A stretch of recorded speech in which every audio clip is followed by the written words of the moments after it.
te ordeno estarão no teu coração, e as intimarás a teus filhos, e delas falarás assentado em tua casa e andando pelo caminho, e deitando-te e levantando-te. A segunda leitura nós encontramos no livro de Romanos, capítulo 12, versículo 2. E não vos conformeis com este mundo, mas transformai-vos pela renovação do vosso entendimento, para que experimenteis qual seja a boa, agradável e perfeita vontade de Deus. Oremos. Obrigado, Deus. Para o dia de hoje, nós temos como tema para o dia de hoje, para a nossa mensagem, a família como agente transformador da sociedade. E esta semana, permitam-me partilhar, esta semana, quando ia conversando com a irmã Malu e a irmã Zevinha, eu disse que nós, cristãos, temos família alargada. E não existe família maior do que aquela família cristã.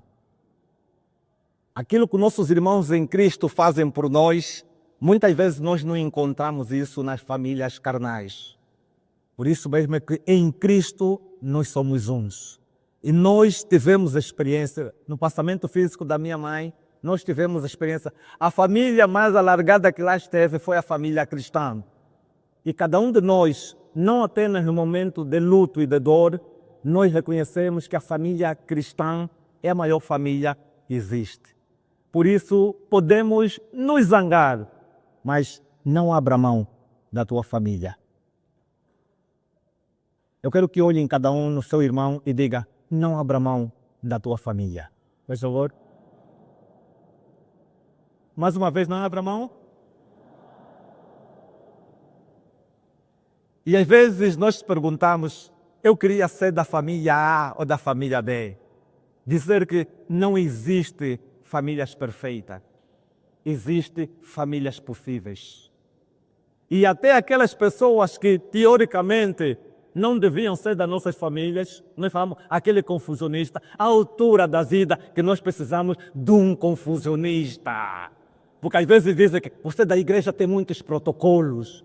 Então, todas as famílias são necessárias em determinado momento da vida. Eu queria fazer a seguinte pergunta. Se queremos saber como é que serão as próximas famílias, ou como é que será a sociedade daqui a 20 anos, onde é que nós devíamos olhar? Se nós queremos saber como é que será a sociedade para os próximos 20 anos, qual é a referência que nós devíamos olhar? Provavelmente algumas pessoas diriam que íamos olhar nas políticas do governo. Uns diriam que íamos olhar nas escolas. Outros nas universidades. Outros ainda nas redes sociais. Contudo, se nós queremos saber como é que será a sociedade nos próximos 20 anos, nós precisamos olhar como é que estão as famílias hoje. E eu pergunto, como é que está a tua família hoje? Como é que está a tua relação com os teus irmãos? Como é que está a tua relação com o teu parceiro? Como é que está a tua relação com a tua cunhada? Como é que está a tua relação com o teu sossô ou com a tua sossô?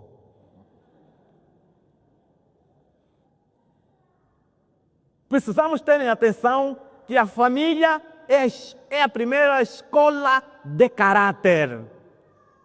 É na família onde saem os médicos. É na família onde saem os enfermeiros. Onde saem os advogados. Onde saem os professores. Onde sai de futebolista. A família é a primeira escola de caráter. Quando eu digo no filho, não mente, eu estou a ensinar valores. Por isso, não vamos transferir a responsabilidade da educação dos nossos filhos a terceiro. Nós às vezes ouvimos: esse meu filho mesmo é malandro, saiu o xará dele. É mentira, te saiu você porque você não soube educar. Quem disse que é o xará dele que ele tem que sair? Porque o pai dele também foi assim. Quem disse que é o pai dele que ele tem que sair?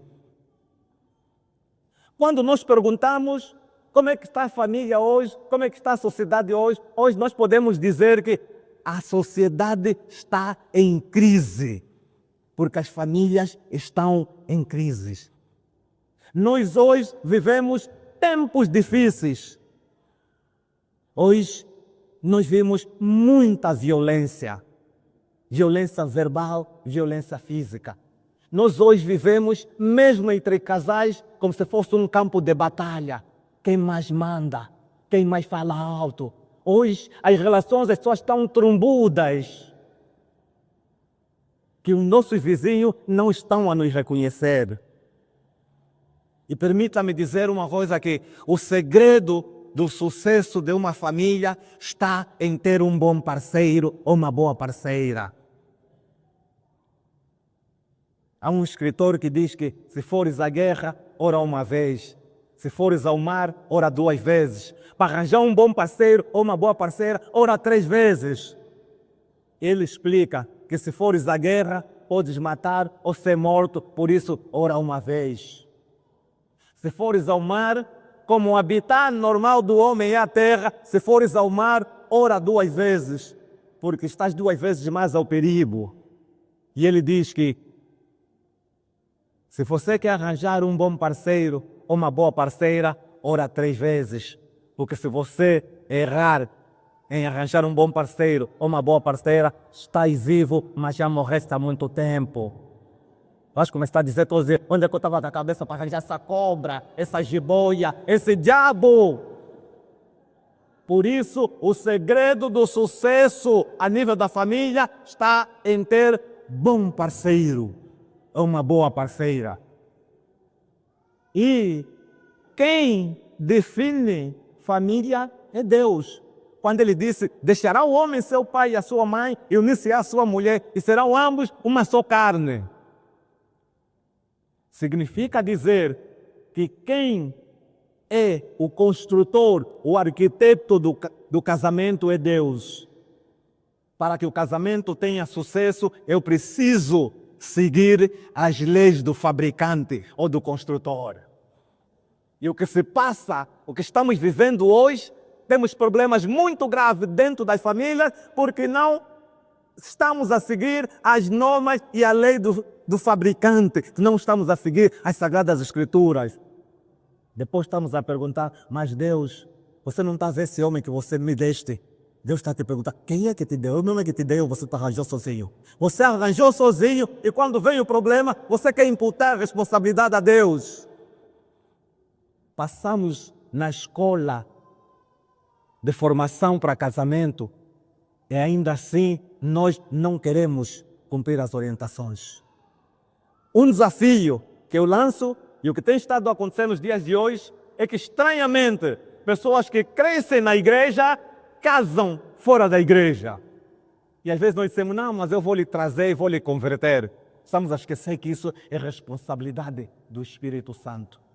Quando ele nos chama a atenção para evitarmos o jugo desigual. Quando ele nos chama a atenção para não escolher o teu parceiro pelas aparências. Não, aquela irmã é boa, aquela é torrada, aquela é bonitinha, aquele irmão é fofo. Ele diz que não atentando nas coisas que se veem, mas nas que se não veem. Porque as que se veem são temporais e passageiras, e as que se não veem são eternas. Precisamos ter os nossos parceiros segundo qualidades interiores. Aquela que o dinheiro não compra, a pessoa que tem caráter. Nós hoje, na família, há intolerância, inclusive em famílias cristãs. Nós vimos irmãos lutando e tentando se matar por causa do carro que o pai deixou, por causa do terreno, por causa da casa, por causa do dinheiro dos 6 meses que deixaram lá.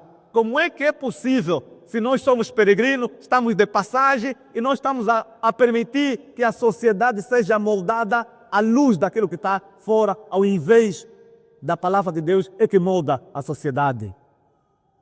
Romanos 12:2 diz que não vos conformeis com este mundo. Não é o mundo que tem que nos impor aqui as leis. Somos nós, segundo a palavra de Deus, que podemos produzir transformação. Só é possível produzir transformação quem é transformado pela palavra de Deus. E segundo as Coríntios 5:17 diz que assim que se alguém está em Cristo, nova criatura é. As coisas velhas já passaram, eis que tudo se fez novo. Uma nova criatura deve apresentar um novo pensar, um novo sentir e um novo agir. Só é possível nós sermos agentes de transformação da sociedade se nós formos pessoas transformadas. Se nós formos cristãos, não Cristóvão nem Cristina, precisamos de ser cristãos. Hoje, cada vez mais, estamos a fomentar o individualismo. Temos oportunidade para arranjar emprego para um irmão e eu pura e simplesmente não arranjo. Tenho oportunidade para ajudar um familiar e eu não ajudo.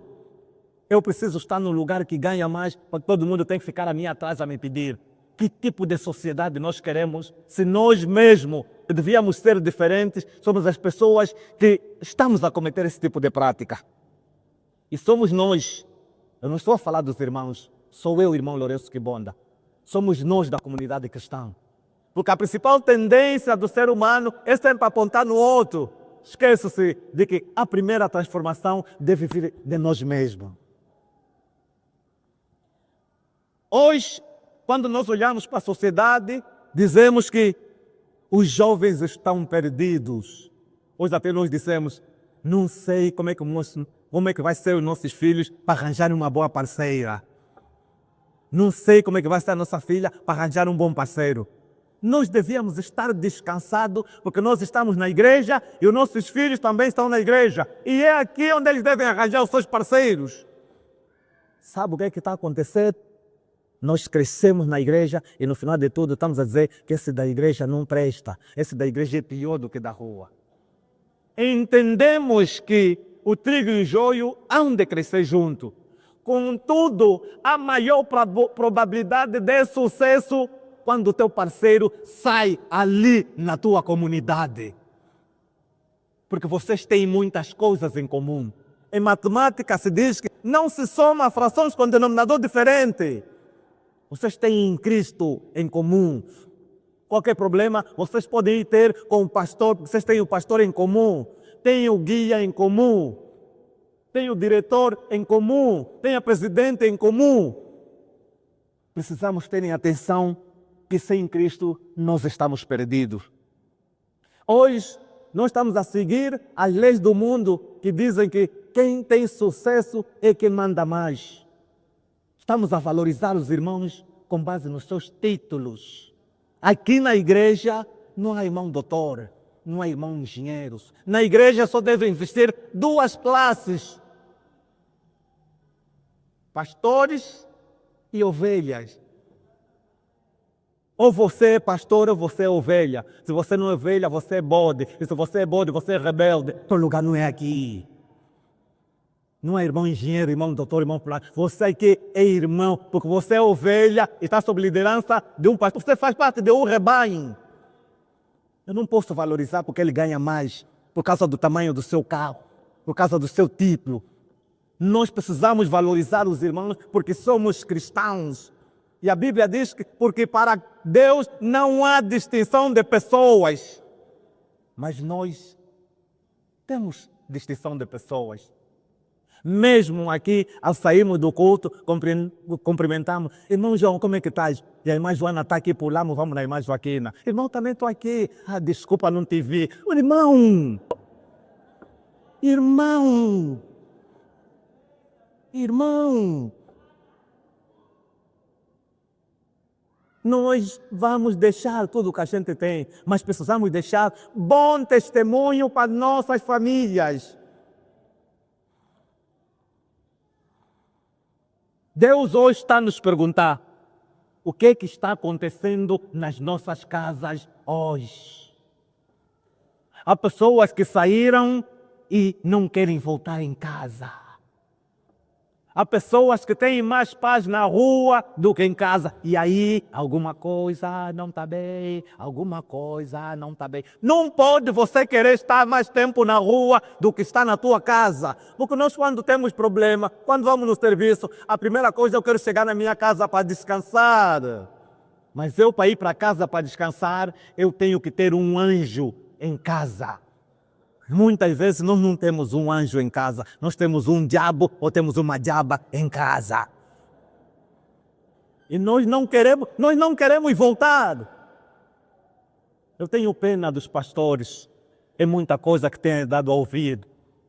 E se fosse embalar, os pastores haviam de arrebentar de tantas coisas que andam a ouvir de nós. Nós precisamos agir diferente. E a pergunta que eu faço hoje, meus irmãos, hoje que estamos todos aqui, se Deus ou se Cristo estivesse aqui e passasse naquele monitor a vida que cada um está a viver hoje, permaneceríamos aqui ou sairíamos a correr, baixaríamos a cara rapidamente? Se Deus viesse hoje e fizesse um raio-x da vida que nós estamos a levar hoje e passasse aí para todo mundo assistir, eu vou, meu Deus, eu não. Significa dizer que nós precisamos de paz. Deus não quer pessoas perfeitas. Deus chama os pecadores. Deus tem consciência que nós somos pecadores. E eu digo, meus irmãos, eu sou o principal pecador. Por isso é que eu digo que é uma graça e misericórdia quando Deus chama homens pecadores para transmitir a sua mensagem santa. Porque há muita coisa que eu preciso de melhorar na minha vida. E eu tenho que ter consciência que eu não sou melhor que os irmãos. Apenas a misericórdia de Deus me deu mais uma oportunidade. E é preciso que cada um de nós que está vivo hoje, não é porque é melhor do que aqueles que já foram. Muitos dos que já foram porque cumpriram a sua missão e Deus os chamou. Nós ficamos porque Deus ainda tem um propósito para conosco. A pergunta que eu faço, você está a trabalhar em direção ao propósito de Deus ou não? Não, ainda tenho que fazer a casa dos meus sonhos, a casa dos teus sonhos. Se você morrer, quem é que vai dizer lá ser a casa dos teus sonhos? E foi o que aconteceu com uma senhora. Disse que quando eu fazer 50 anos, vou viver na casa dos meus sonhos. Ela construiu a casa quando tinha 40 anos. As pessoas lhe diziam, vai já lá, senão eu quero ir lá dar festa de 50 anos, porque é a casa dos meus sonhos. Quando chegou aos 49 anos, aquela senhora morreu. Não foi na casa dos seus sonhos, não viveu lá. Agora nem sei se quem for viver lá também é dos sonhos dele. Nós somos peregrinos, nós estamos de passagem. Nós precisamos não estar a lutar conforme aquelas pessoas que não conhecem Cristo. Nós precisamos não estar a nos desesperar. Nós ficamos mais tempo reclamando por coisas que nós não temos do que agradecer por bênção que nós temos. Aí irmão que está achando, não, eu preciso de um V8. Meu irmão, você tem um Starlet. Não, mas eu quero um V8, meu irmão. Quem nem bicicleta tem, anda a pear. Você tem que agradecer pela bênção que você tem. Mas aquela minha mulher, meu irmão, quem está xixilado não consegue ter um sim, nem está lhe dar esperança. Você tem mulher, agradeça. Mas esse homem está difícil. Aquele homem também não tem juízo. Trabalha com ele, trabalha com Deus, porque aquele é o teu parceiro. Porque aquele que você está a desprezar o teu marido, a quem quer o teu marido, está à espera da primeira oportunidade para você deixar para agarrar com as duas mãos. E ainda vai dizer, minha fezada ou minha bênção. Precisamos aprender a agradecer por aquilo que nós temos. Precisamos agradecer porque temos emprego. Precisamos agradecer porque temos família. Porque quando nós levamos uma vida grata, nós conseguimos ser agente de transformação. A Bíblia diz, em tudo dai graças, porque esta é a vontade de Deus em Cristo Jesus para convosco. Alguém me perguntou uma vez, mas como é que você vai dar graças a Deus quando você tem óbito? Em tudo dai graças. Porque muitas vezes é no óbito que a gente para pensar que vida é que nós estamos a levar. E nós devíamos, hoje eu digo, nós devíamos cantar louvor no momento de óbito. Porque muitos dos que partiram cumpriram a sua missão e Deus lhe disse: vem já aqui antes que você não se perca, vem já aqui, agora é a vez daqueles que ficaram. Mas um dia eu quero me encontrar com Deus para pedir explicação. A palavra de Deus não se analisa nem se interpreta à luz do nosso entendimento. O que Ele diz para que o nosso entendimento parece loucura. Precisamos estar em espírito e precisamos ter em conta que tudo que Deus fez é bom. Tudo que Deus fez é bom. E tudo que Deus nos permite viver é para a sua honra e glória. Ele diz: quer comas, quer bebas, quer fazer qualquer coisa, fazer tudo para a tua honra e glória. Se você canta, é para a honra e glória de Deus. Se você ora, é para a honra e glória de Deus. Se você faz protocolo, é para a honra e glória de Deus. Por isso, cada um fica no seu ministério de acordo ao seu dom. Mas eu não posso ser liturgista, eu tenho que ser pregador. Cada um fica de acordo à sua vocação. Mas eu não posso ser professor, só tenho que ser médico. Muitas das pessoas que muitos fizeram transformação na nossa vida foram os nossos professores. E muitos deles foi o nosso professor da primeira. Que nós conseguimos lembrar o nome, a cara, e quando nós vimos a pessoa: hoje eu sou um homem ou mulher de valor, graças a essa minha professora da primeira. E muitas vezes essa professora está feliz porque cumpriu aquilo que é o seu chamado. A Bíblia diz: porque quereria que cada um fosse como eu mesmo. Cada um tem de Deus o seu dom. Cada um fica aí de acordo ao seu ministério.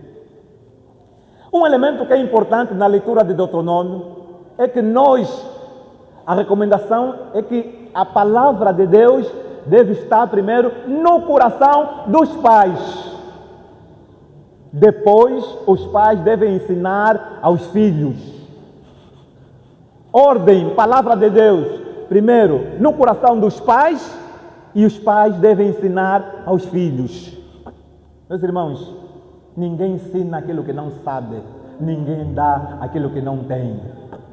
A nossa igreja tem poucos pais, tem mais filhos. Quem anda a ensinar esses filhos? Os filhos agora é que estão ensinando os pais.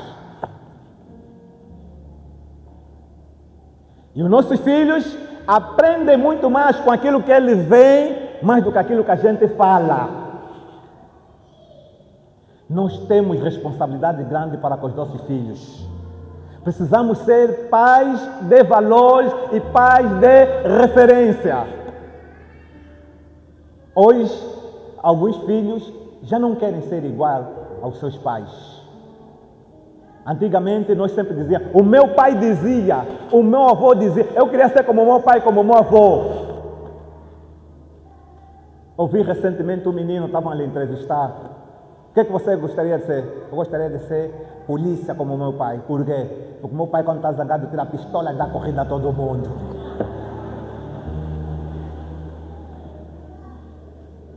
Vê que referência é que determinados filhos têm dos seus pais.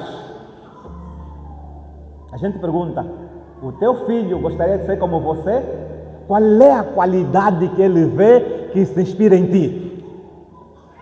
A tua filha gostaria de ser como você? Qual é a qualidade em que ela se inspira? Como é que nós podemos ser agentes transformadores da sociedade? Temos aqui algumas atitudes.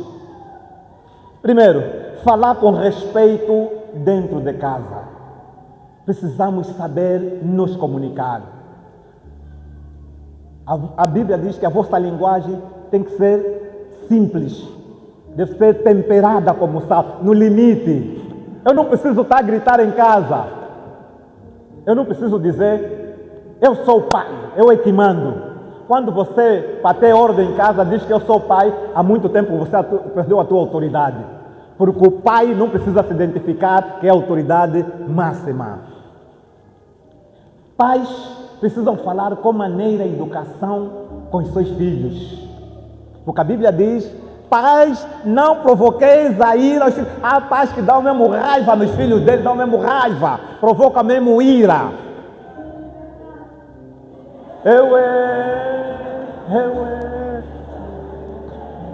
Então, nós precisamos falar com moderação. Nós precisamos ter cuidado como é que nós falamos para nossas parceiras. Não é porque você que traz dinheiro fala sem maneira. Não é porque você sustenta a sogra que você fala mal ou com desrespeito à tua parceira. Mulher, não é porque você ganha mais do que o teu marido, porque você me diz, eu aqui sou zangada, eu sou malandra, ela até já me conhece, eu não posso me vangloriar com defeitos. Eu quando lhe abro a boca, ele nem consegue comer. E ainda nos orgulhamos, ainda contamos nossas pessoas. Não é possível. A gente de transformação precisa ter uma linguagem doce, meiga. Devemos estar prontos para ouvir. Tardio para irar-se, tardio para falar.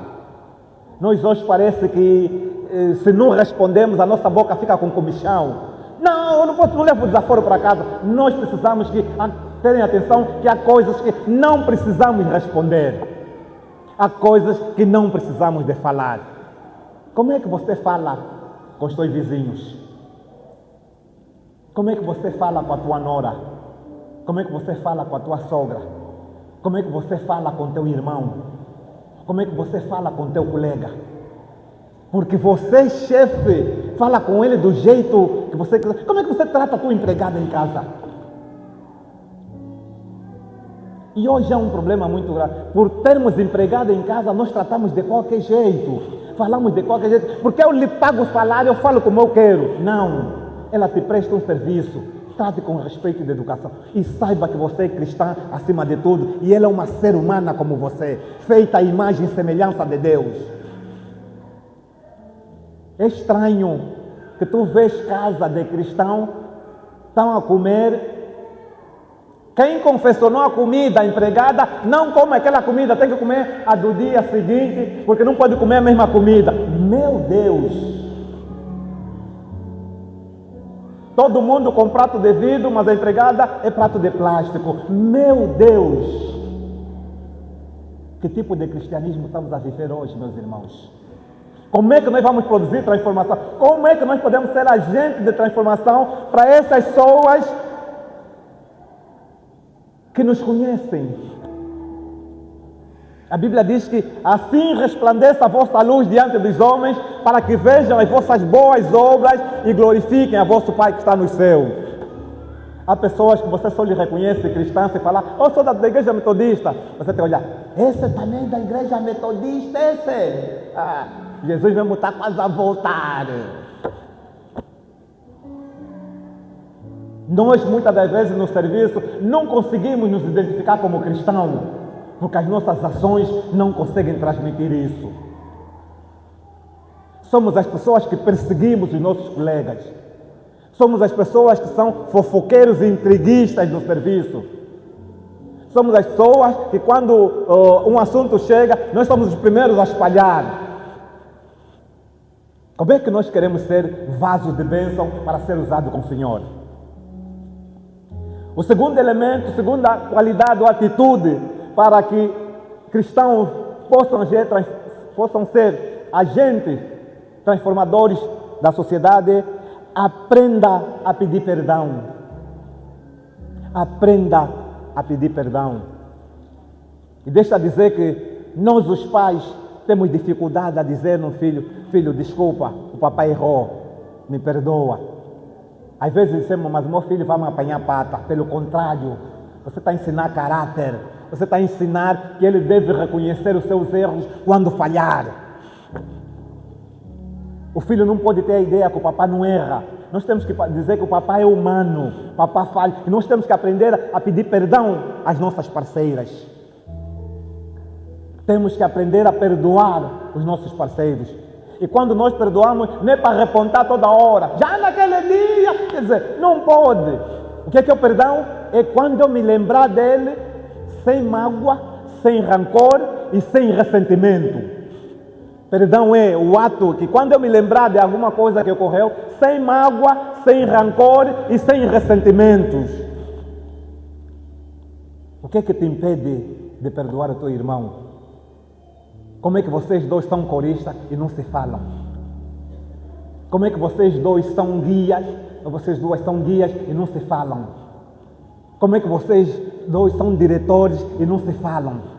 Como é que vocês estão na mesma classe e não se falam?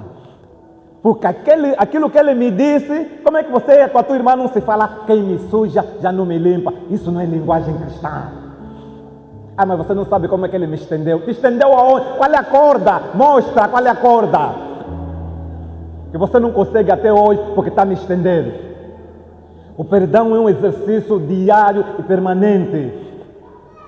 É que se nós não perdoarmos, nós vamos ter inclusive problemas de saúde. Terceiro, tenha hábito ou recupere o hábito de dialogar ou conversar em casa. Quando com um amigo, ele me disse, olha, você não sabe o que é que eu vivo. A minha mulher é advogada, mas quando eu estou em casa para ter paz, eu fico só calado. Porque tudo que eu falo, já sei, o artigo tal, a lei tal. Eu como não sou advogado, ai de mim, até para ter paz eu só fico calado. Como é que é possível para ver paz o outro fica calado? E a minha pergunta é, e na tua casa para ter paz você tem que ter o quê? Há pessoas que para ter paz tem que ir na casa da sogra. Nós ouvimos já partilhar aqui em tempos de um irmão. No domingo a família chegou e veio ter com os pastores. Pastores, trouxeram um colchão, trouxeram panela, trouxeram talheres. E disseram, pastor, nós vamos começar a morar aqui na igreja. Morar aqui na igreja? Sim, pastor, nós vamos morar aqui na igreja. Porque o meu marido, que é guia lego, de segunda a sábado é um demônio em casa. No domingo aqui na igreja é um anjo. Vou ficar já aqui na igreja se ele ficar anjo de domingo a domingo, pastor. Cheguei à conclusão que muitos de nós vamos ter que vir morar na igreja. Porque se eu não tenho paz na minha casa, onde é que eu terei paz? Deus valoriza a família. Por isso é que ele disse que a transformação deve começar nos teus, na tua família. Quarto, ensina os filhos a resolverem os assuntos, os conflitos, sem violência. Nós precisamos ajudar as pessoas a respeitar quem pensa diferente. Os filhos não são iguais. Pais, cuidado quando você compara dois filhos. Você tem que ser como fulano. Por quê? Por que você não deu todo o nome do teu filho todo? João, para serem igual. Um é João, outro é Antônio, outro é Domingas. Mas na hora você quer comparar, quando as pessoas são diferentes, até os dedos das mãos são diferentes, até a nossa impressão digital é diferente. Nós somos únicos, nós somos indivíduos. Cada um de nós tem características únicas que não são igual a mais ninguém. Por isso, cada um de nós é especial.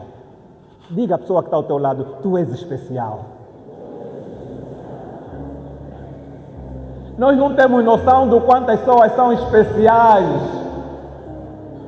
Nós não temos noção do quanto as pessoas são importantes na vida dos outros. Precisamos ter cuidado, mesmo quando estamos zangados, cuidado como é que nós falamos com nossos filhos. Cuidado com os nomes que a gente dá no nosso filho. Porque você calunga, porque você é azarado, porque você é ninguém. Cuidado, porque as palavras têm poder.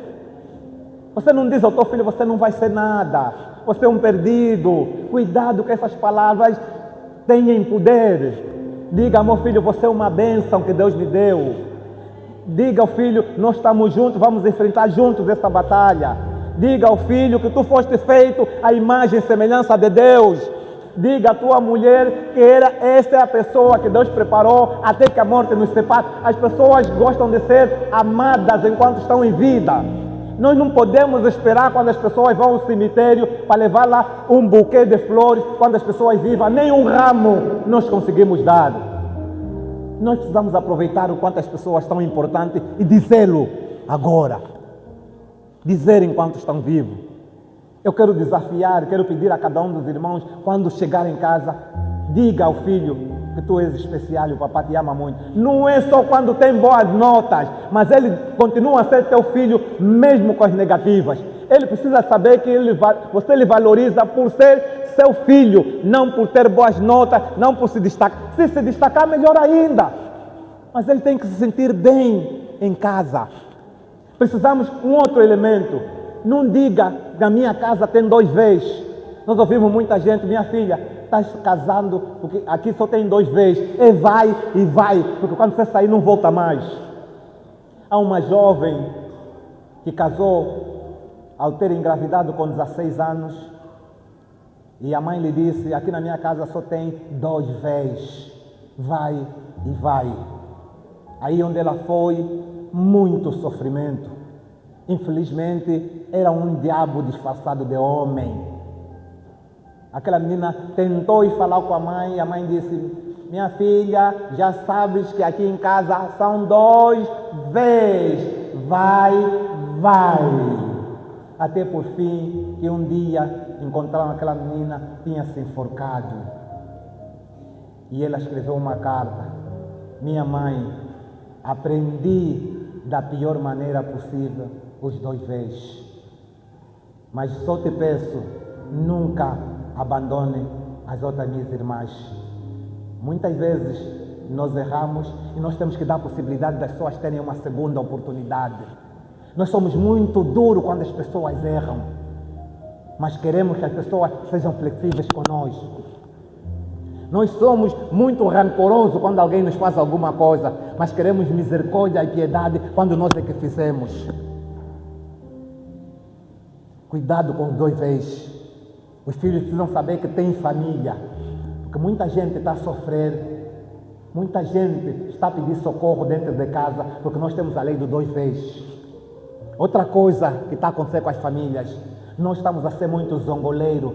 Vieram te falar sobre confissão e você expõe já. Está a ver fulana? Não lhe tungar. A pessoa veio te falar para pedir ajuda e você faz exposição.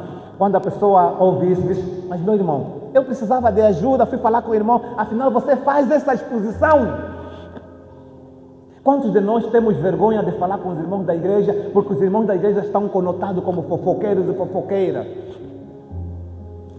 Há um slogan na Rádio 5 que diz que se a 5 já sabe, saiba você também. Há pessoas que são Rádio 5, se ele já sabe, saiba você também.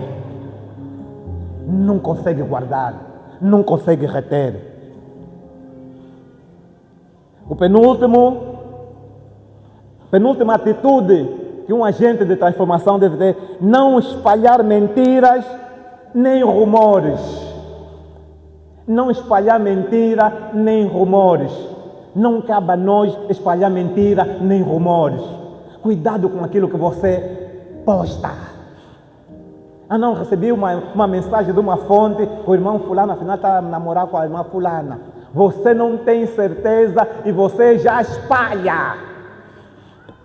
Há pessoas, às vezes, que destroem a imagem de pessoas com notícias que não são verdadeiras. Às vezes, nós destruímos casamento por fazer exposição de coisas que não são verdadeiras. Vamos falar, irmão, vai ter que provar. Não, eu também ouvi dizer de uma fonte. Se você não sabe, não tem a certeza, não espalhe. E mesmo que você saiba, há coisas que não compete a ti falar. Isso ajuda a evitar muitos conflitos e ajuda a ter muita harmonia. Imaginem que as confissões que os pastores receberam, se falassem todas aqui nos membros. A igreja estaria vazia. Mais do que a união, haveria guerras e conflitos. E nem sei se os pastores estariam aqui sentados, porque era guerrilha, perseguição, o homem, porque ele me estendeu por uma coisa que foi dita em confissão. Por isso o cristão não espalhe. Meus irmãos, nós estamos a viver tempos difíceis e não pode um irmão ser levado a tribunal por fake news, notícias falsas. Está vendo, assim mesmo está a vir o pastor lhe buscar lá Germán, porque o pastor espalhou uma coisa. O guia mesmo está a lhe levar aí num patrulheiro. O guia de classe também vamos lhe levar porque que espalhou um assunto que não é verdadeiro.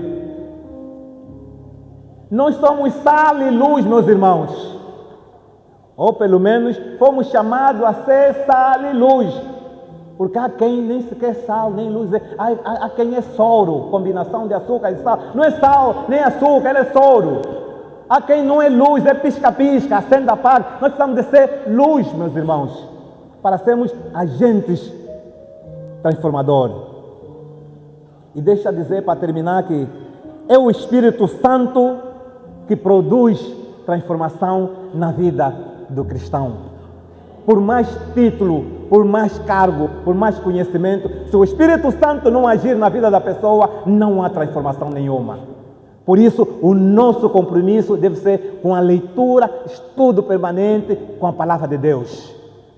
O nosso compromisso deve ser com a convivência com os irmãos. Porque a Bíblia diz, oh, quão bom e quão suave é que os irmãos vivam em união. Eu tenho de sentir paz quando venho na igreja. Eu tenho que sentir paz quando venho no coro ensaiar.